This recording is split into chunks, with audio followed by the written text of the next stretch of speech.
So hello everyone. Basically मैं जो है अभी कुछ दिनों के लिए जो है थोड़ा ऑप्शनल कर रहा था, तो वीडियो बनाने में, लेक्चर अपलोड करने में मैं थोड़ा लेट हो गया। तो आज अपन लोग करेंगे जल्दी से fiscal policy basically Indian tax structure, ये सारी चीज़ें करेंगे जिसके ऊपर जो इकोनॉमी का एक बेसिक जो है पार्ट है। ठीक, तो फिस्कल पॉलिसी बेसिकली बोलते हैं किसको? फिस्कल पॉलिसी बोलते हैं जो पॉलिसी गवर्नमेंट बनाती है उसको हम फिस्कल पॉलिसी बोलते हैं। जैसे कि अभी अपन लोगों ने पहले जो है इन्फ्लेशन में पढ़ा था कि मॉनेटरी पॉलिसी, तो मॉनेटरी पॉलिसी वो होती है जिसको सेंट्रल बैंक बनाता है, फिस्कल पॉलिसी वो होती है जिसको गवर्नमेंट पॉलिसी बनाती है। ठीक है, फाइनली इस पे हम जो है ये जो है पढ़ते हैं कि कितना सरकार ने खर्च किया, कितना सरकार ने टैक्स लिया, adjustment of spending and taking tax. ठीक है, अब आते हैं फिस्कल न्यूट्रल पॉलिसी पे। फिस्कल न्यूट्रल पॉलिसी बेसिकली होती है जिसमें सब कुछ न्यूट्रल है कि गवर्नमेंट ने स्पेंडिंग कितनी करी वो भी 50% है, गवर्नमेंट ने टैक्स कितना लिया वो भी 50% है। मतलब इसमें मैं रेशियो में नहीं जा रहा हूं, लेकिन हाँ दोनों बराबरी का वो रहता है मामला कि हाँ भाई इतना ही टैक्स आया, इतना ही गवर्नमेंट ने खर्च कर दिया। इसको हम फिस्कल न्यूट्रल पॉलिसी बोलते हैं क्योंकि इसमें मामला न्यूट्रल रहता है। ऐसे आता है फिर expansionary fiscal policy. Expansionary fiscal policy में ये होता है कि जी गवर्नमेंट ने टैक्स लिया 20% लेकिन खर्च कर दिया 80%। मतलब मैं रेशियो में नहीं जा रहा हूं कि 80-20 ऐसा कुछ नहीं है, लेकिन ज्यादा कम का अंदर होता है कि खर्च करा ज्यादा, लिया कम, टैक्स कम लिया लेकिन स्पेंड कर दिया ज्यादा। इसको बोलते हैं एक्सपेंशनरी फिस्कल पॉलिसी। अब ऐसे आ जाता है contractionary fiscal policy. Contractionary fiscal policy में ये होता है कि जी साहब तुमने जो है टैक्स ज्यादा लिया लेकिन खर्च कम किया, 80-20 रिप्लेस कर दो इसमें कि भाई 80% टैक्स लिया 20% खर्च करा, इसको हम कॉन्ट्रैक्शनरी फिस्कल पॉलिसी बोलते हैं। ठीक है, अब बात कर लेते हैं फिस्कल पॉलिसी की सिग्निफिकेंस का। सिग्निफिकेंस मींस यदि हम इकोनॉमिक ग्रोथ को प्रमोट करना है, हमें स्टेबिलिटी लानी है, तो उसके लिए फिस्कल पॉलिसी बहुत ज्यादा जरूरी है। जैसे कि कोविड में अभी जैसे 2021 आज सितंबर 2021 में, तो इस वक्त मैं देख रहा हूँ कि इस वक्त गवर्नमेंट ने बहुत सारी जो है आत्मनिर्भर करके आत्मनिर्भर भारत और पता नहीं क्या क्या बहुत सारी चीजें हैं, तो इन सब चीजों से इकोनॉमिक ग्रोथ जो है प्रमोट होती है और यही फिस्कल पॉलिसी का एक मेन जो है नीड है। अब बात करते हैं इन्फ्लेशन की। इन्फ्लेशन को कंट्रोल फिस्कल पॉलिसी के माध्यम से किया जाता है। जैसे इन्फ्लेशन को मेंटेन करना सरकार की जिम्मेदारी। अब मान लो कि महंगाई बहुत ज्यादा हो गई, तो अब सरकार इसमें क्या करे? मैंने आपको क्या बताया था, एक्सपेंशनरी फिस्कल पॉलिसी और contractionary fiscal policy. Contractionary fiscal policy में क्या होता है कि सरकार टैक्स बढ़ा देती है और खर्च कम करती है। तो मान लो कि मेरे पास 1000 रुपये है और मैं वो 1000 रुपये जो है मेरा सरकार ने टैक्स बढ़ा दिया, 80% कर दिया। ठीक है, तो मेरे को 1000 रुपये में से मैं समझता हूँ कि मेरे को जो है 800 रुपये अपने इनकम टैक्स में देने पड़ रहे हैं, तो मेरे पास बचे 200 रुपये। अब जब मेरे जेब में 200 रुपये बच रहे हैं तो मैं जो है सामान नहीं ले पाऊंगा, तो महंगाई जो है अपने आप उसमें कंट्रोल में आ जाएगी क्योंकि मेरा तो सारा पैसा टैक्स देने भी जा रहा है ना। तो इस वजह से जो है इन्फ्लेशन को कंट्रोल करने के लिए भी फिस्कल पॉलिसी का बहुत ज्यादा यूज किया जाता है। अब बात करते हैं डायरेक्ट टैक्स और इनडायरेक्ट टैक्स की। डायरेक्ट टैक्स और इनडायरेक्ट टैक्स बेसिकली होता है कि डायरेक्ट टैक्स में रिस्पांसिबिलिटी सरकार तक टैक्स पहुंचाने की मेरी खुद की होती है कि मैंने ये टैक्स दिया है तो वो टैक्स सरकार तक पहुंचाने की रिस्पांसिबिलिटी भी मेरी है। मैं समझाऊंगा एग्जांपल के थ्रू। अपन पूरी इकोनॉमिक्स एग्जांपल के थ्रू समझेंगे क्योंकि डेफिनेशन से इकोनॉमिक्स नहीं आ सकती समझ में, आ भी रही है तो वो कोई होगा एक्स्ट्राऑर्डिनरी। भाई मेरे को एग्जांपल से इकोनॉमिक्स समझ में आती है पूरी की पूरी। ठीक है, तो इनडायरेक्ट टैक्स होता है कि मान लो कि जैसे गाजियाबाद जाते हुए बीच में ब्रजघाट पड़ता है, ठीक है, जिसको गढ़गंगा बोलते हैं, तो वहाँ पे एक ढाबा है मामा दा ढाबा। तो वहाँ की ना कुल्फी बहुत पॉपुलर है। वहाँ की जो कुल्फी है वो 100 रुपये की मिलती है, लेकिन उस पर जो जीएसटी लगता है वो 18 रुपये लगता है। तो वो टोटल जो है कॉस्ट उसकी 118 रुपये होती है। तो वो जो 18% जीएसटी है वो मैं उस ओनर को देता हूँ, ढाबे के मालिक को देता हूँ, है ना। अब उस ढाबे के मालिक की जिम्मेदारी है कि वो उस जीएसटी को सरकार तक पहुंचाए, मेरी जिम्मेदारी नहीं है। तो इसको हम डायरेक्ट टैक्स बोलते हैं, जो हम इनडायरेक्टली पे करते हैं। जैसे कि जीएसटी वगैरह हो गया। जीएसटी क्या होता है मैं आपको भी बताऊंगा, ठीक है, आइए समझ में। अरे मतलब जाना कभी मतलब जैसे जैसे आप दिल्ली जा रहे हो तो दिल्ली में एक तो गाजियाबाद के लिए रोड जा रही है, फिर बीच में हापुड़ के लेकर जाती है। ठीक है, इसके बीच में ही आपके राइट हैंड साइड में जो बहुत सारे ढाबा पड़ते हैं उसमें मामा दा ढाबा जो है वो हापुड़ का ही एक्चुअली। तो वहाँ पे वो चीजें जो है मिलती है। ठीक है, जैसे मान लो कॉर्पोरेट टैक्स हो गया। कॉर्पोरेट टैक्स डायरेक्ट में इंडायरेक्ट में। बेसिकली ये कॉर्पोरेट टैक्स जो है कॉर्पोरेट नहीं कमाया, कॉर्पोरेट की जिम्मे है, कॉर्पोरेट की जिम्मेदारी बनती है कि वो इस टैक्स को गवर्नमेंट तक पहुंचा। तो बेसिकली ये कॉर्पोरेट टैक्स डायरेक्ट टैक्स में आता है। ठीक है, अब बात करते हैं रिग्रेसिव टैक्स की। रिग्रेसिव टैक्स का बेसिकली ये होता है कि रिग्रेसिव टैक्स अमीर और गरीब में भेदभाव नहीं करता। ठीक है, रिग्रेसिव का मतलब ये है कि यदि मैं मामा दा ढाबा पे कुल्फी खाने गया और वहाँ पे जो है 18% जीएसटी लगता है, तो वो मेरे से भी 118 रुपये लेंगे। यदि अंबानी आता है उससे भी 118 रुपये लेंगे। यदि कोई बहुत ही मतलब बीपीएल वाला बंदा आता है उससे भी वो 118 रुपये लेंगे।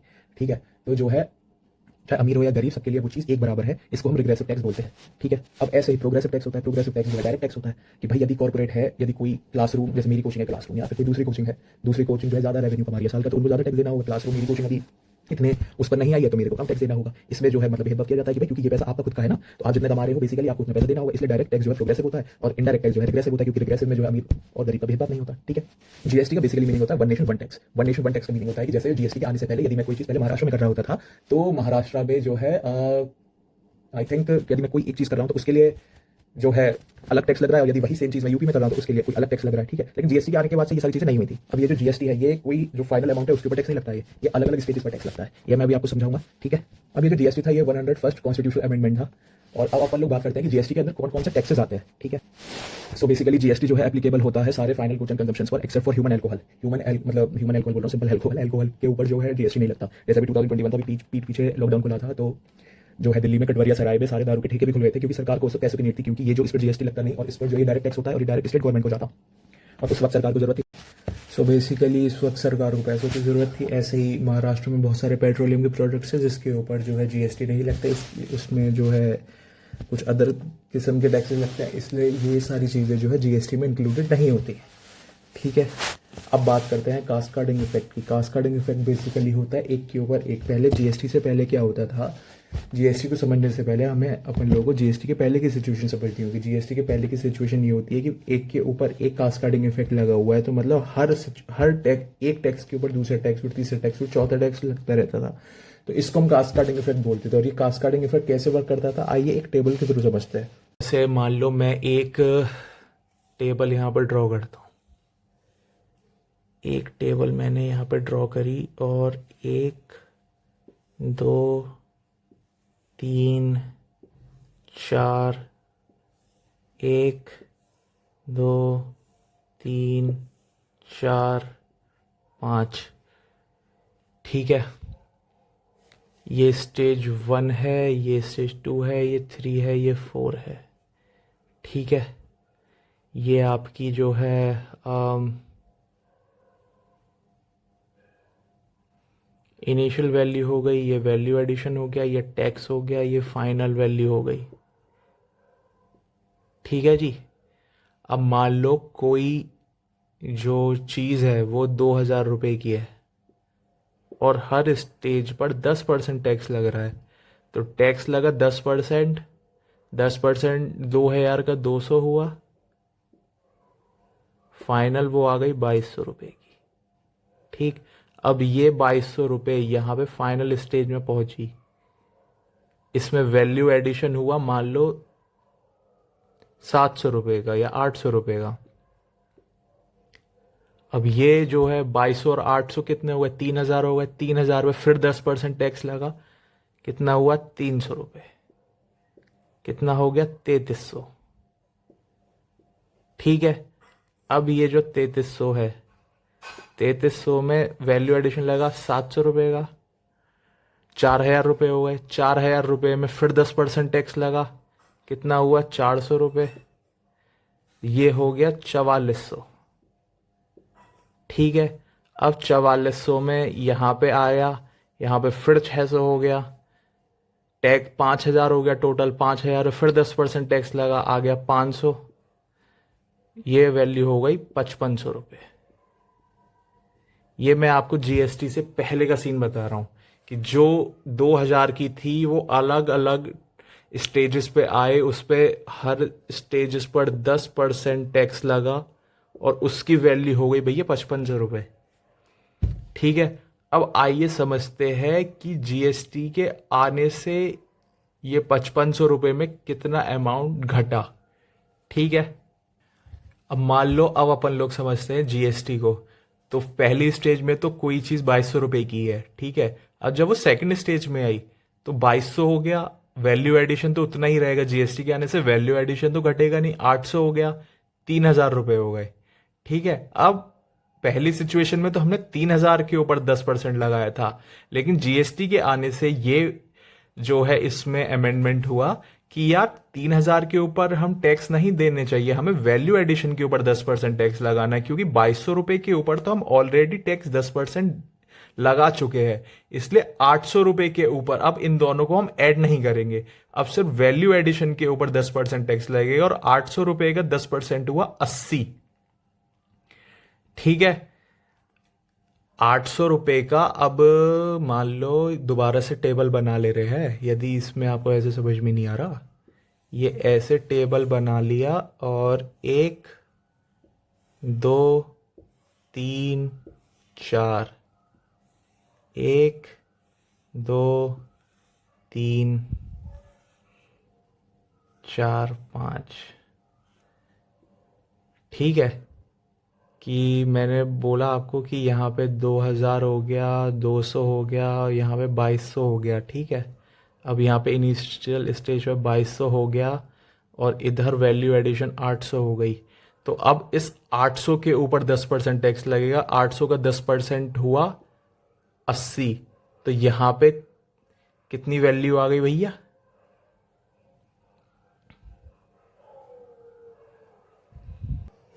तो यहाँ पे जो वैल्यू आई वो आई 3,080, जो बेसिकली यहाँ पे 3,300 हो रहा था कि भाई 2,200 और 800 को ऐड किया 3,000, लेकिन हमें उन 3,000 में 800 रुपये के ऊपर हमने 10% टैक्स लगाया और वो 800% के ऊपर 10% 80 रुपये हुआ। तो क्या कहते हैं 3,000 प्लस 80, 3,080, जहाँ पे 3,300 रुपये हो रहा था जीएसटी के आने से वो 3,080 हुआ। ठीक है, अब ये ही 3,080 अब यहाँ पे आ जाएगा, इसमें वैल्यू एडिशन हमने 700 रुपये कर दी। अब 3,780 में यदि 700 ऐड करेंगे तो कितना हुआ, 3,780 हुआ और 700 रुपये के ऊपर 10% टैक्स लगेगा। ₹700 के ऊपर यदि हमने 10% टैक्स लगाया तो कितना हुआ? ₹3700 हुआ। कितना हुआ? ₹70 हुआ। इसमें ₹70 ऐड कर दो, कितना हो गया भैया? 3850 हो गया। जहां 4400 बैठ रहा था अब 3850 है।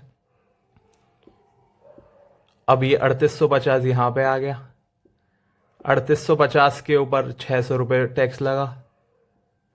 3850 में 600 ऐड करो। 0, 5, 14, 4, 4450। ₹600 के ऊपर 10% टैक्स लगा, 60। 4400 में 5050। ₹5050। जहां 5500 बैठ रहा था अब 5500 बैठा। 5050, सॉरी। आगे बेसिकली बेसिक डिफरेंस, यहां पे हम इनिशियल और वैल्यू एडिशन को ऐड करते थे, यहां पे सिर्फ वैल्यू एडिशन के ऊपर टैक्स लगा है, क्योंकि इनिशियल के ऊपर तो पहली स्टेज में टैक्स लगकर आ रहा था ना। ये सिंपल जो है अमेंडमेंट हुई। ये पहले समझ में क्यों नहीं आया गवर्नमेंट को, कोई भगवान जाने भैया। ठीक है, 4510 यहाँ पे मैंने यहाँ पे बेसिकली दोबारा से 600 ऐड कर दिए। 60 ऐड करने हैं ना, तो 4510 बैठा। ठीक है, कोई दिक्कत अभी तक? चलिए, बेसिकली जीएसटी ये सब तय कौन करता है कि इसके ऊपर इतना टैक्स लगेगा, इसके ऊपर इतना टैक्स लगेगा? ये करती है जीएसटी काउंसिल। जीएसटी काउंसिल बनाई गई थी, और ये क्या, ये एक कॉन्स्टिट्यूशनल बॉडी है। यस, आर्टिकल 279(1) के अंदर जीएसटी एक जो है कॉन्स्टिट्यूशनल बॉडी है। ठीक है, सो बेसिकली तो जीएसटी काउंसिल एक फेडरल बॉडी है, जिसमें सेंटर को 1/3 मेजोरिटी दे रखी है और स्टेट को 2/3 मेजोरिटी दे रखी है। ठीक है, और इसमें आपको डिसीजंस लेने के लिए 3/4 मेजोरिटी चाहिए। ठीक है, वैसे समझ लेते हैं कि सेंटर का कंट्रीब्यूशन है 33%, स्टेट का कंट्रीब्यूशन है 66%, और यदि आपको कोई भी डिसीजन लेना है तो उसके लिए आपको 75% मार्क्स चाहिए होंगे। मार्क्स मतलब मेजोरिटी। ठीक है, अब बात करते हैं जीएसटी कॉम्पनसेशन की। GST compensation basically GST compensation की। जीएसटी कॉम्पनसेशन में बेसिकली ये होता है कि सरकार स्टेट गवर्नमेंट से वादा करती है कि आपका जो रेवेन्यू है वो हर साल इतने % की दर से बढ़ेगा। मान लो कि आज आपका जो है रेवेन्यू ₹100 का है, और आपका अगले साल 14% के हिसाब से 114, फिर उसके बाद 130, उसके बाद ऐसे ऐसे करके बढ़ेगा। और यदि नहीं बढ़ता है तो फिर हम आपको कॉम्पनसेशन पे करेंगे। ठीक है, लेकिन आपको हमें जीएसटी पे करना होगा। सरकार ऐसा स्टेट गवर्नमेंट को वादा करती है। ठीक है, अब मान लो कि सरकार ने वादा तो किया था स्टेट से कि आपका रेवेन्यू इतने इतने % बढ़ेगा। मान लो कि आज मेरा 2021 में रेवेन्यू ₹100 का बढ़ा, और 2022 में सरकार ने बोला था कि मेरा रेवेन्यू बढ़ के 114 हो जाएगा, लेकिन वो 114 की जगह मैं मान रहा हूँ कि 100 का 105 ही हुआ, 114 नहीं हुआ, तो इसमें सरकार मेरे को फिर कॉम्पनसेशन पे करेगी। ठीक है, ये बेसिकली वैसे तो चलता रहता था, लेकिन अब इसमें सबसे बड़ी दिक्कत इसी वक्त आ पड़ी है, लॉकडाउन में, पैंडेमिक में। ठीक है, अब मान लो कि गवर्नमेंट ने बोला था कि भैया जो है हम आपको जो है पैसे दे देंगे। अब पैसे देने के बाद उन्हें क्या पता था कि कोविड पैंडेमिक ही आ जाएगा। उन्हें लगी 5-10 रुपए का शॉर्टफॉल आएगा कि भाई हमने बोला था कि 110 कमाते हो, 114 कमाओगे, लेकिन आप कमा पाए 105, तो चलो हमने आपको ₹9 दे दिए। लेकिन अब आ गया जो है कोविड पैंडेमिक। कोविड पैंडेमिक में बेसिकली ये हुआ कि शॉर्टफॉल आ गया ₹150 का, कि भैया जो है कमाने तो चाहिए थे 114, लेकिन कमा पाए ₹50 ही। तो अब वो जो ₹150 है वो गवर्नमेंट कहाँ से देगी? अब गवर्नमेंट ₹150 जो है देगी आपको, बेसिकली मैं बताता हूँ कैसे देगी। अब इसमें फिर वही हुआ जो ओ माई गॉड मूवी में हुआ था कि भैया सरकार ने कह दी ये तो एक्ट ऑफ गॉड है, हम नहीं देंगे आपको कॉम्पनसेशन। हमें क्या मालूम था इतना शॉर्टफॉल आ जाएगा। अब सरकार ने, उसने स्टेट गवर्नमेंट ने बोला भाई आपने तो हमसे बोला था कि आप हमें दोगे, तो आपने हमें क्यों नहीं दिया? तो इसमें बेसिकली जो है फिर सरकार को पैसे देने पड़े, क्योंकि उनके जो है टर्म्स एंड कंडीशन में था कि वो उन्हें देंगे, कहीं से लोन वोन वगैरह देंगे, जो है वो भरपाई करी। तो बेसिकली मेरे इसमें आपको समझाने का मुद्दा ये है कि कॉम्पनसेशन वर्क कैसे करता है। ठीक है, आगे भी अब इन लोग और इसको डिटेल से समझेंगे। ठीक है, अब बेसिकली इसमें एक जो है डाउट आता है कि ये जो कॉम्पनसेशन है ये सरकार भी कहाँ से लाएगी, है ना? तो इसका एक सिंपल बेसिकली जो आंसर है वो है cess. Cess means CESS, cess. दरअसल क्या होता है, जो बहुत ही लग्जूरियस प्रोडक्ट्स होते हैं उनके ऊपर टैक्स के ऊपर भी एक टैक्स लगता है। जैसे आप कोई महंगी गाड़ी खरीदते हो तो उसमें बेसिकली ये होता है कि यार 28% से टैक्स भी ज़्यादा हमें देना पड़ गया, है ना। तो बेसिकली इसको हम सेस बोलते हैं और यहीं से जीएसटी का कॉम्पनसेशन आता है। ठीक है, कोई दिक्कत अभी तक? चलिए अब बात करते हैं इसके चैलेंजेस की। जीएसटी के जो सबसे बड़ा चैलेंज है ना, वो ये है कि इसमें जो है डायरेक्ट टैक्स तो है ही नहीं, है ना। इनडायरेक्ट टैक्स पे लगता है, और इनडायरेक्ट टैक्स भी सारे नहीं है भाई। अल्कोहल पे जीएसटी नहीं है, पेट्रोलियम प्रोडक्ट्स पे जीएसटी नहीं है ना। एक इनफॉर्मल सेक्टर के ऊपर इसका बहुत नेगेटिव इम्पैक्ट पड़ा है। फॉर्मल सेक्टर की तुम बात ही नहीं कर रहे। इनफॉर्मल सेक्टर में जैसे छोटे दुकानदार वगैरह हो गए, इनके ऊपर इनका बहुत बड़ा इम्पैक्ट पड़ा है यार। ये एक बहुत बड़ा चैलेंज है। अब आता है इन्वर्टेड ड्यूटी स्ट्रक्चर के ऊपर। इन्वर्टेड ड्यूटी स्ट्रक्चर के ऊपर ये होता है कि जो इनपुट है, इनपुट में हमें जो है ज़्यादा टैक्स देना पड़ रहा है, और जो आउटपुट है उसमें हमें कम टैक्स देना पड़ रहा है। तो बेसिकली इसमें कभी कभी इनपुट जो टैक्स होता है उसके अंदर पैसा फंस जाता है। तो इसको हम इन्वर्टेड ड्यूटी स्ट्रक्चर बोलते हैं। अब बात करते हैं वेलफेयर वर्सेस फ्रीबीज की। वेलफेयर होता है जिसमें हम सामने वाले के डेवलपमेंट के बारे में सोचते हैं कि यार इसका ऑलराउंड डेवलपमेंट होना चाहिए, इसके लिए मेरे को इसके वेलफेयर के लिए काम करना है। कि मान लो कोई किसी को चुनाव जीतना है कि हाँ भैया मेरे को समाज के वेलफेयर के लिए काम करना है, इसके लिए मैं ये स्कीम्स लाऊंगा और ये चीज़ें जो है करूँगा। लेकिन मैंने चुनाव जीतने के लिए जो है दारू बांट दी। जैसे जब मैं आई थिंक 4th क्लास में था, तो मेरे स्कूल के जो चेयरमैन थे उनको इलेक्शन वो खड़े हुए चेयरमैन के लिए। तो अपनी क्लास के ही, हमारी क्लास के ही बराबर में कंप्यूटर लैब में खूब दारू की जो है बोतलें जो है मंगवाई गई। वो एक तरीके की फ्री बीज थी कि दारू बंटवा दो, पैसे बंटवा दो, ये चीज़ बंटवा दो कि हाँ भैया चुनाव जीतने से पहले मैंने आपको ये चीज़ें बंटवा दी कि हाँ भैया सबको मोबाइल मिलेगा, ये मिलेगा, वो मिलेगा, है ना। तो सबको मैंने ये सारी चीज़ें बंटवा दी। तो इसको जो है फ्री बीज बोलते हैं। इसके लिए ये जो मैं आपके वेलफेयर के लिए काम नहीं कर रहा हूँ, ठीक है। बात करते हैं फ्री बीज के भी। भाई जो है इसमें वो है भाई लूप होल जो है एक इंडियन हर जगह ढूंढ ही लेता है कि यार यदि सरकार ने फ्री बीज दी कि ये भाई सामने वाले के अंदर कैपेबिलिटी नहीं है तो उसको कुछ फ्री बीज दे दो। लेकिन जिसके अंदर कैपेबिलिटी है वो फिर इस चीज़ का फ़ायदा उठाता है। मान लो कि दो लोग हैं, एक्स और वाई। अब एक्स के अंदर क्षमता है कि उस, अब दोनों ही ये लोग किसान लोग हैं, इन लोगों ने सरकार से जो है लोन लिया था, ठीक है।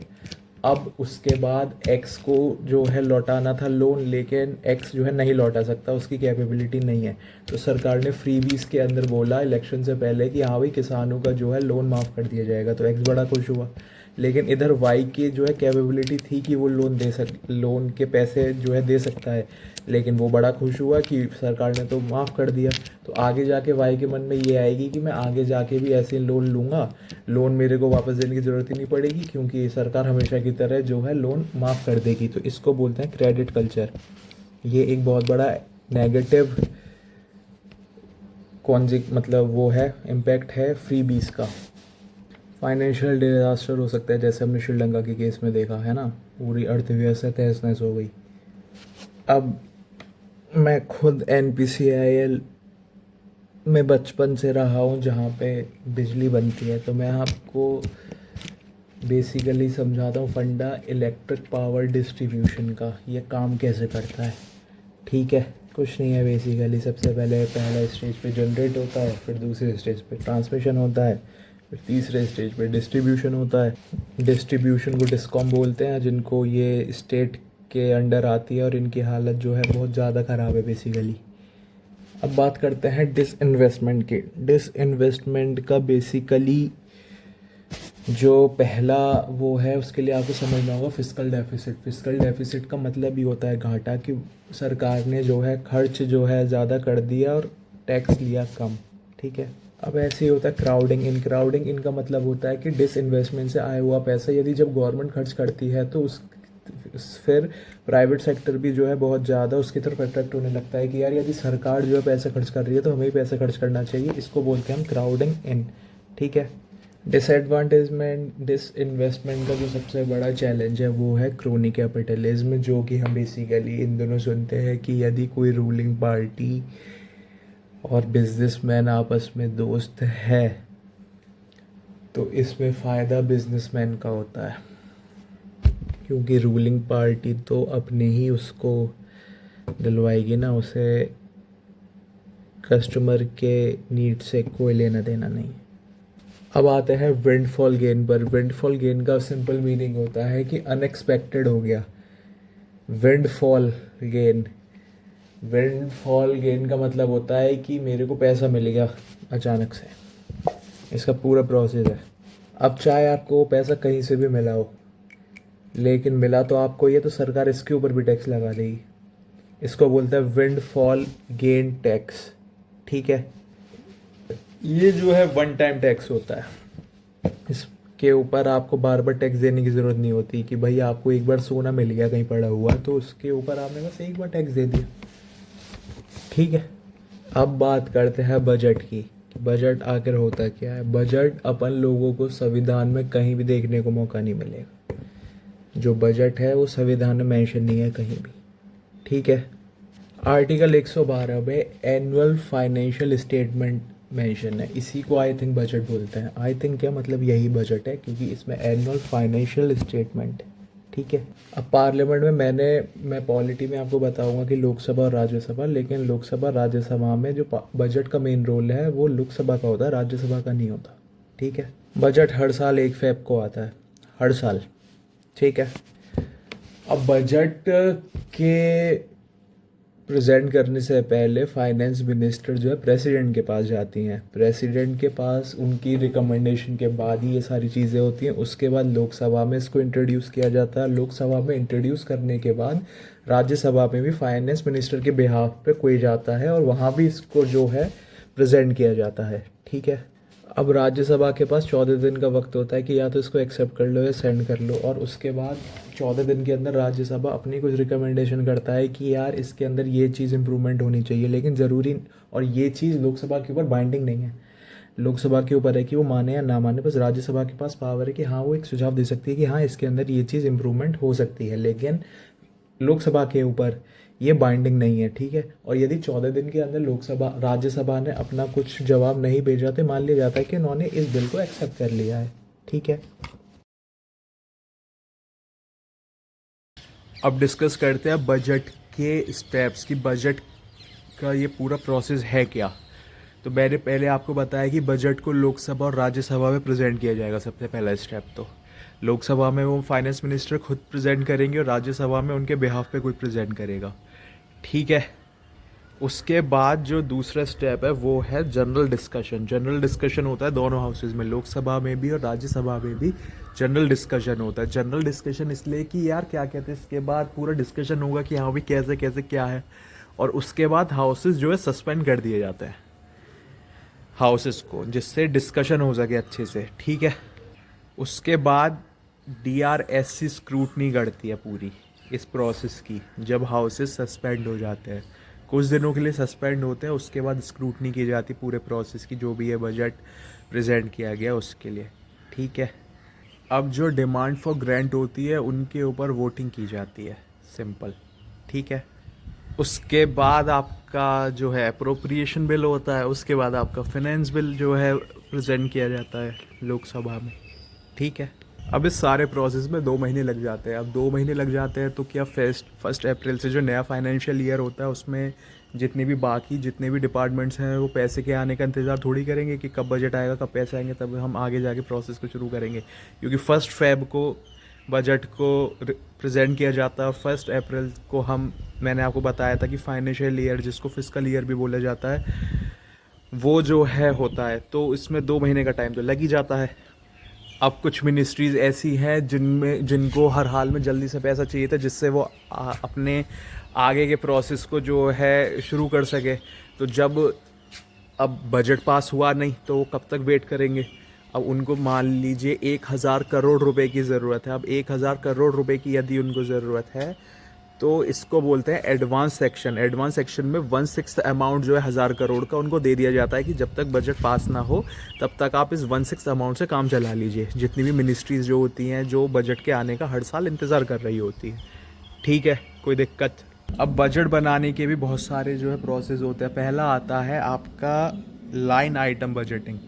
लाइन आइटम बजटिंग को एग्जाम्पल के थ्रू समझते हैं। ठीक है, अब इस बजट को अपने घर के एग्जाम्पल से समझते हैं। मान लो आपने अपने घर का बजट बनाया और आपने उस बजट में सबसे पहले ये देखा कि पैसा आ कहाँ से रहा है, ठीक है, कहाँ से आ रहा है, कहाँ जा रहा है, पूरा बजट बनाना है, ठीक है।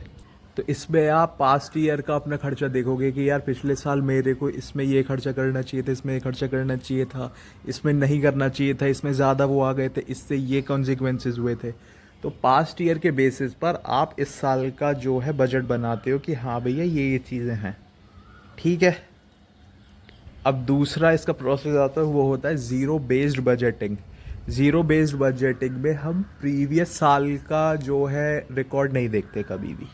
तो इसमें क्या होता है, हर चीज़ को हम ज़ीरो से लेकर चलते हैं। इसमें ये नहीं है कि मैंने पिछले साल इस एक्टिविटी में, पर्टिकुलर एक्टिविटी में मैंने 1000 रुपये खर्च करे थे तो इस साल भी मेरे को इतने ही वो करना है। हो सकता है इस बार मेरे को ये एक्टिविटी करनी ही ना हो, या फिर इस बार मेरे को ये एक्टिविटी या फिर कोई भी चीज़, कोई भी स्कीम थोड़े छोटे लेवल पे या बड़े लेवल पे करना हो तो मेरे को 500 रुपये भी एलोकेट हो सकते हैं, मेरे को 5000 रुपये भी एलोकेट हो सकते हैं। इसको हम ज़ीरो बेस्ड बजटिंग बोलते हैं, ठीक है।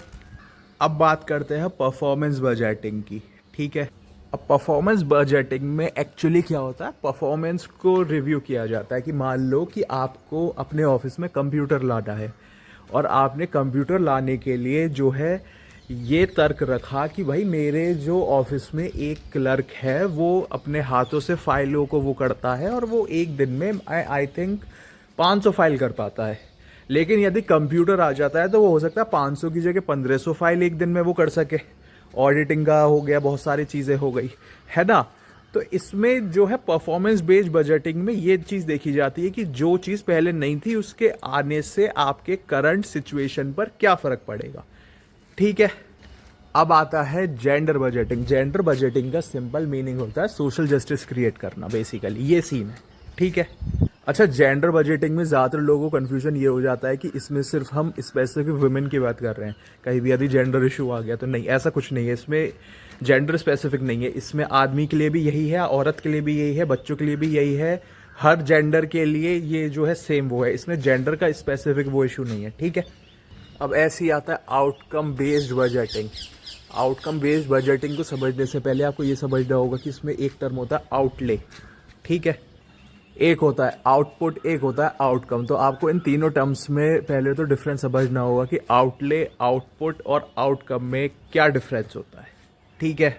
अब मान लो कि आपको सड़क बनानी है, सड़क बनाने के लिए आपको 1000 करोड़ रुपए चाहिए, आपको 1000 करोड़ रुपए मिल गए, तो ये होता है आउटले। अब इन 1000 करोड़ से क्या आउटपुट आएगा, भाई इन 5000 करोड़ रुपए से किसी बंदे ने 10 किलोमीटर लंबी सड़क बना दी। जैसे मैं अशोक ठेकेदार सर है, उनके अंडर में मैं काम करता था एज अ क्वालिटी इंजीनियर, तो यही काम होता था पैंडेमिक में, है ना, कि भाई सड़क बना दी या बैराज पे वो सब चीज़ें कर दी, ठीक है। आउटकम होता है कि इस सड़क को बिछाने से जो आसपास के लोग रह रहे थे उनकी ज़िंदगी में क्या बदलाव आया, क्या गांव को शहर से जोड़ा गया, कि जो बच्चियां थीं उनको स्कूल जाने में जो है आसानी हुई या नहीं हुई। जैसे कि बैराज में जब मैं यहाँ पे नौकरी करता था अशोक सर के अंडर में, तो बैराज पे जो छोटे दुकानदार थे जो प्रसाद वगैरह बेचते गंगा जी के वहाँ, उनको बड़ी दिक्कत होती थी। तो ये आउटकम में जो है अच्छा नहीं माना जाता। यदि आउटकम में आप भाई वेलफेयर के लिए काम कर रहे हो, यदि वेलफेयर में लोगों को दिक्कत हो रही है तो किस बात का आउटकम, है ना। तो मैं समझता हूँ आपको आउटले, आउटपुट और आउटकम में डिफरेंस समझ में आ गया होगा। आउटले मीन्स 1000 करोड़ रुपए मिले, आउटपुट मीन्स उन 1000 करोड़ से 10 किलोमीटर लंबी सड़क बनी, और उसके बाद आउटपुट के बाद आउटकम में ये आया कि उस 10 किलोमीटर लंबी सड़क का आउटपुट क्या रहा, कि उससे किसको क्या फ़ायदा, क्या नुकसान रहा। जैसे यहाँ बैराज पर एक मंदिर है, वहाँ पर हमेशा एक्सीडेंट होते हैं, पिछले 25 साल से यही कहानी चल रही है। आई थिंक 2006 से मैं ये देख रहा हूँ। वहाँ पर इतना खौफ है कि उस मंदिर पे पता है लोग रुकते हैं, हाथ जोड़ते हैं, प्रसाद चढ़ाते हैं, तब जाके आगे बढ़ते हैं। जब यहाँ पे सड़क बनी थी तो उस मंदिर के आसपास की सड़क को भी नहीं बनाया गया, है ना। चलिए ये बाकी की चीज़ें ये मैं अलग से कभी बनाऊँगा व्लॉग, लेकिन मैं ये कहना चाह रहा हूँ कि जब से वहाँ पे एक्सीडेंट होने लग गए तो आउटले में जो है क्या आया कि कुछ बजट एलोकेट हुआ। उस बजट के एलोकेट होने से कुछ ट्रैफिक के सिग्नल्स के जो बोर्ड होते हैं वो दिलवाए गए, ये हमारा आउटपुट हो गया। और उस आउटपुट से जो आउटकम आया, वहाँ पे ट्रैफिक के सिग्नल बना दिए गए कि सावधान आगे गंगा नदी है, सावधान यहाँ पे जो है, मतलब लगाए थे ना सावधान work in progress, man in work, ऐसे करके बहुत सारे वो बोर्ड लगाए थे। तो उन बोर्ड को लगाने से वहाँ पे यदि 100 एक्सीडेंट होते थे और 100 में यदि मैंने कुछ, ज़रूरी नहीं है कि पूरे ख़त्म हो, लेकिन यदि कुछ इसमें गिरावट भी आती है तो ये आउटकम अच्छा होता है कि पहले यदि 100 एक्सीडेंट हो रहे थे और मैंने ट्रैफिक को सिग्नल्स को वहाँ पे लगा दिया और 100 की जगह यदि वहाँ पर अब सिर्फ 70 ही एक्सीडेंट हो रहे हैं तो ये अच्छी बात है ना। तो इसको हम अच्छा आउटपुट बोलते हैं, आउटकम बोलते हैं, सॉरी, ठीक है, कोई दिक्कत। ये तो हर किसी को पता है कि यदि आपके पास पैसा आता है तो उसको बोलते हैं रिसीट, और यदि आपकी जेब से पैसा कहीं बाहर जाता है तो उसको बोलते हैं एक्सपेंडिचर, ठीक। अब ऐसी चीज़ें जो बार बार होती हैं, जैसे कि आपकी महीने की तनख्वाह हो गई, जब महीने की तनख्वाह आपके हर महीने बार बार आती है तो इसको हम बोलते हैं रेवेन्यू रिसीट, ठीक है। लेकिन यदि आपके पास कोई दुकान थी और आपने उस दुकान को बेच दिया, अब वो दुकान को बेच दिया तो दुकान आपने एक ही बार तो बेची, दुकान आप हर महीने तो बेच नहीं रहे कि मैं दुकान बेच रहा हूँ। जब आपने बार बार दुकान जो है नहीं बेची, सिर्फ एक बार दुकान बेची और एक बार दुकान बेचने से आपके पास वो पैसा आ गया, तो इसको हम बोलते हैं कैपिटल रिसीट, ठीक है। ऐसे ही जैसे रेवेन्यू का वो था, रिसीट था, ऐसे रेवेन्यू का एक्सपेंडिचर हो गया कि ऐसे खर्चे जो आप बार बार करते हो। जैसे सैलरी का था कि वो सैलरी हर महीने आती है तो उसको हमने रेवेन्यू रिसीट बोल दिया। ऐसी रेवेन्यू एक्सपेंडिचर मतलब जैसे कि रोज़मर्रा का सामान हो गया कि आपको चीनी चाहिए, बेसन चाहिए, बिजली का बिल, ये सारी चीज़ें चाहिए, तो ये सारी चीज़ें जो है हमारी रेवेन्यू एक्सपेंडिचर में आती हैं, ठीक है। अब जैसे किसी ने जो है ज़मीन खरीदी तो इसको बोलते हैं हम कैपिटल एक्सपेंडिचर, कि ज़मीन हम कोई रोज़ रोज़ थोड़ी खरीद रहे हैं, कभी कभी खरीद ली, है ना। ऐसा थोड़ी है कि मेरे को जो है हर हफ्ते ज़मीन खरीदनी है, ऐसा हो नहीं सकता, तो इसको हम बोलते हैं कैपिटल एक्सपेंडिचर, ठीक है। अब इसमें जो समझने वाली चीज़ है वो ये है कि रेवेन्यू रिसीट का एसेट और लायबिलिटी के ऊपर फ़र्क नहीं पड़ता, ना तो एसेट और लायबिलिटी इंक्रीज़ होगा ना डिक्रीज़ होगा, कोई चेंज नहीं आएगा एसेट और लायबिलिटी के ऊपर। मैं समझाता हूँ, एग्जाम्पल से समझेंगे पूरी इकोनॉमिक्स। जैसे एसेट, अब आगे आपका जैसे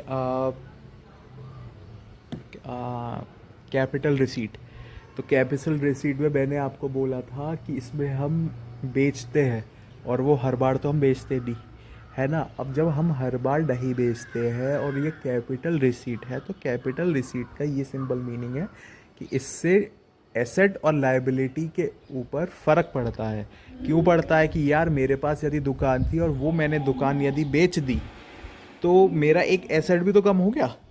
अब जब एसेट कम हो गया तो इससे एसेट और लायबिलिटी के ऊपर फ़र्क पड़ ही गया, ठीक है, कोई दिक्कत। अब समझते हैं सरप्लस बजट को। सरप्लस बजट का सिंपल फंडा ये है, सरप्लस बजट का सिंपल मीनिंग ये होता है कि सरकार का जो है कमाई ज़्यादा है, खर्चा कम है, टैक्सेस सरकार ने ज़्यादा ले लिए और एक्सपेंडिचर करा कम, ये होता है सरप्लस बजट, ठीक है। ऐसे ही डेफिसिट बजट, डेफिसिट मतलब जो है जिसमें घाटा होता है कि भैया कमाई कम हुई, खर्चा ज़्यादा हो गया, टैक्स कम लिया लेकिन एक्सपेंडिचर ज़्यादा हो गया सरकार का, इसको हम डेफिसिट बजट बोलते हैं, ठीक है। अब आता है रेवेन्यू डेफिसिट। डेफिसिट का मतलब तो होता ही नुकसान है और रेवेन्यू का मतलब जो चीज़ बार बार हो रही हो। तो रेवेन्यू डेफिसिट को निकालने के लिए रेवेन्यू का जो एक्सपेंडिचर है उसमें से रेवेन्यू की जो रिसीट है उसको माइनस कर देते हैं। Revenue expenditure minus revenue receipt is equal to revenue deficit, ठीक है। अब बात करते हैं प्राइमरी डेफिसिट की। मान लो कि आपको इस कंट्री का पीएम बना दिया जाए, ठीक है। अब मान लो कि आपने जो है कुछ प्लान किया कि मैं इस पर ये चीज़ स्पेंड करूँगा, इस पर ये चीज़ खर्च करूँगा और ये चीज़ जो है मैं इम्प्लीमेंट करूँगा। मान लो आपका बजट था 100 रुपये, लेकिन 100 रुपये में से 25 रुपये कट गए। वो 25 रुपये कैसे कट गए कि भाई आपके पीएम होने से पहले कोई दूसरा भी तो पीएम था, उसने कुछ कर्जा ले रखा हो, है ना। तो जब उसने कर्जा ले रखा होगा, कुछ ईएमआई, कुछ लोन्स वगैरह ले रखे होंगे, तो ये भी तो वो पैसे आप ही तो काटोगे क्योंकि भाई उसने तो पीएम को दिए थे ना, ठीक है। तो 25 रुपये कट गए 100 रुपये में से, ठीक है। जब भी हम किसी पीएम की परफॉर्मेंस को एवेल्युएट करते हैं तो हम पिछले जो कर्जा लिया गया है पहले उसको हटाने की कोशिश करते हैं, जिससे उसका करंट जो है वो पता चल जाए, ठीक है। इसको हम जो है प्राइमरी डेफिसिट बोलते हैं, ठीक है। अब बजट तो आता है हर साल 1 फेब को, लेकिन बजट से एक दिन पहले आता है इकोनॉमिक सर्वे। अब समझते हैं ये इकोनॉमिक सर्वे होता क्या है। और इकोनॉमिक सर्वे के नाम पे भाई बारिश आ गई, ओह शिट, अच्छा खासा। चलो कोई बात नहीं, अपन लोग चलेंगे वापस से एटलस पब्लिक स्कूल में। Atlas public school I mean जब मैं 7th क्लास पे था तो मैं 2nd, 3rd, 4th क्लास तक के बच्चों को पढ़ाता था।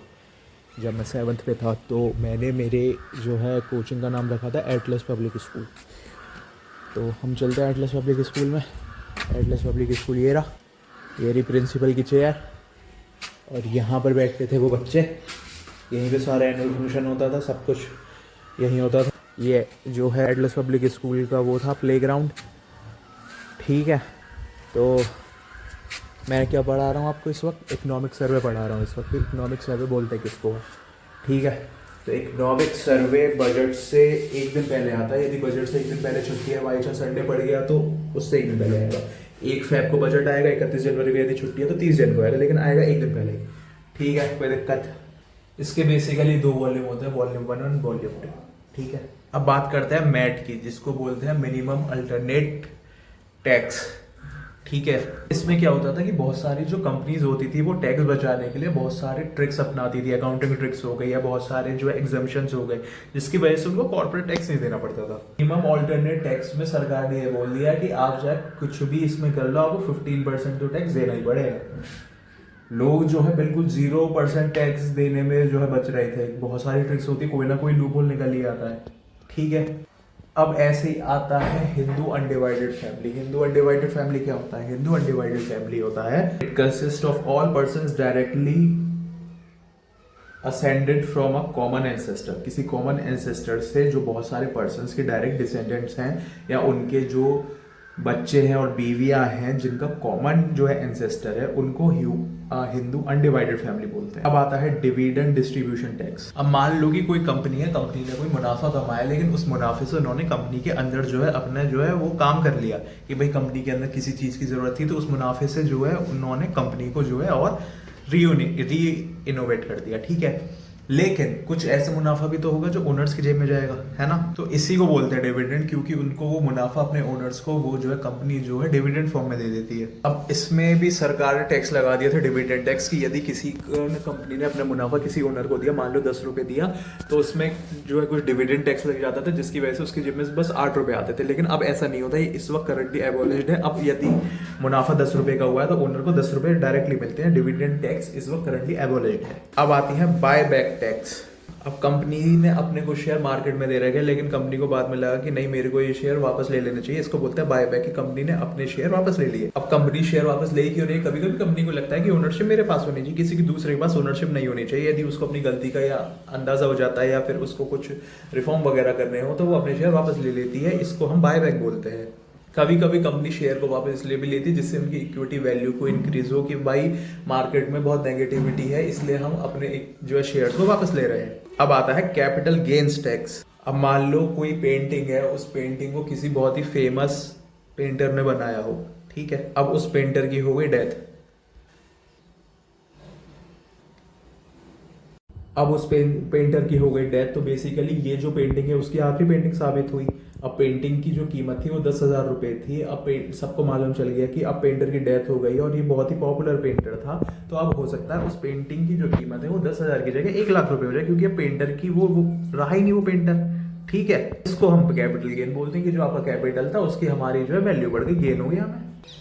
अब समझते हैं FRBM एक्ट, ठीक है। अब मान लो सरकार ने बोला कि यार इलेक्शंस आ रहे हैं, लोग के बीच में पैसा बांट देते हैं, ठीक है। तो जब सरकार ऐसे बिना सोचे समझे खर्चा करने लग जाती है, तो आने वाली सरकारों के ऊपर कर्जा बढ़ जाता है, क्योंकि वो जो सरकार है वो जो पब्लिक के बीच में पैसा बांटने के वो जो सोच रही है वो कहीं से कर्जा लेती है। तो जब वो सरकार चली जाती है वो कर्जा बना रहता है, और जब दूसरी सरकार आती है तो उसके ऊपर वो बर्डन आ जाता है फालतू का, ठीक है। तो इसी के लिए हम लेकर आए FRBM, fiscal responsibility and budget management act 2003 की। भैया आप अपने इस पे खर्चे पे कंट्रोल करो। तो ऐसे आता है फिस्कल डिसिप्लिन। डिसिप्लिन का तो मतलब ही होता है हर चीज बैलेंस रहे, कोई भी चीजों में दिक्कत ना हो। फिस्कल डिसिप्लिन का मतलब होता है कि आपके खर्चे और आपकी जो कमाई है, आपका जो रेवेन्यू है और एक्सपेंडिचर है, वो आपका उसके बीच में एक बैलेंस बना रहे, इसको हम फिस्कल डिसिप्लिन बोलते हैं। ठीक है। फिस्कल कंसोलिडेशन क्या हो गया? फिस्कल कंसोलिडेशन ये हो गया कि यदि आपके ऊपर बहुत ज्यादा कर्जा है और उस कर्जे को आपको कैसे भी करके कम करना है, तो इसके अंतर्गत बहुत सारे फिर पॉलिसीज बनाई जाती हैं जिसको हम फिस्कल कंसोलिडेशन बोलते हैं। ठीक है। फिस्कल स्लीपेज का मतलब होता है कि फिस्कल डेफिसिट की जो लिमिट थी उसको आप यदि क्रॉस कर गए हो तो इसको हम फिस्कल जो है स्लीपेज बोलते हैं। फिस्कल प्रोफिलिगेसी का मतलब होता है यदि आप बहुत ज्यादा खर्च करे जा रहे हो, उसको हम फिस्कल प्रोफिलिगेसी बोलते हैं। वैसे फिस्कल ग्लाइड पाथ आ जाता है। फिस्कल ग्लाइड पाथ का मतलब हो जाता है कि जो हमारी फाइनेंस मिनिस्ट्री है वो क्या रास्ता निकालेगी यदि कोई मतलब दिक्कत आ जाती है तो।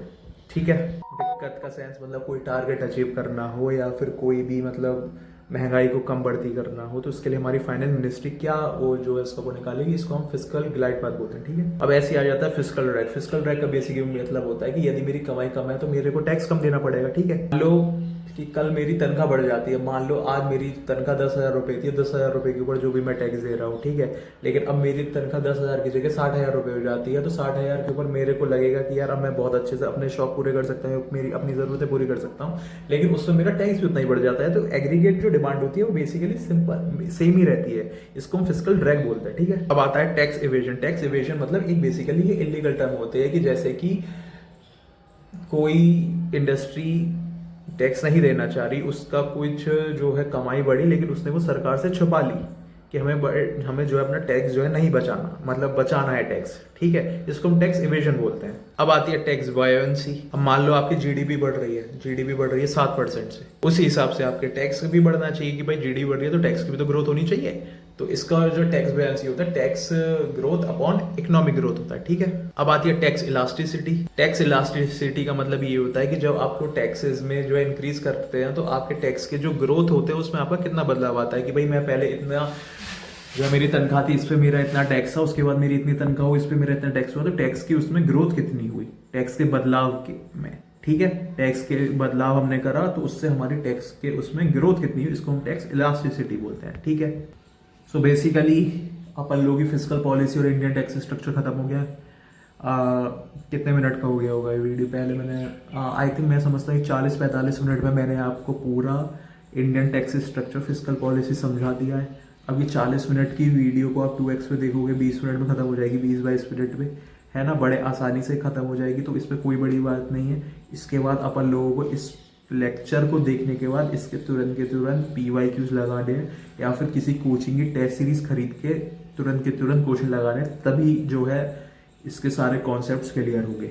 ठीक है। मैंने कोई कॉन्सेप्ट छोड़ा नहीं है, यदि छूट भी जाता है तो वो टेस्ट सीरीज में कवर हो जाएगा, लेकिन मैं समझता हूँ कि मैंने इन 40-45 मिनट में 100 में से 100 नहीं मतलब 10 में से आई थिंक 8 टॉपिक कवर हो गए होंगे। ठीक है। अपन लोग 10 में से टोटल लेकर चलेंगे हमेशा। ठीक है। यदि 10 टॉपिक है पूरे इंडियन टैक्स स्ट्रक्चर के, तो 10 में से मैंने 8 टॉपिक कवर कर दिए। यदि 1-2 वो छूट गया तो वो हो सकता है टेस्ट सीरीज में कवर हो जाए। ठीक है। लेकिन अपन लोगों को क्या करना है, यदि ये जो 8 है वो 8 के 8 अपन लोगों को पूरी तरीके से रिवाइज करने हैं। ठीक है। चलिए।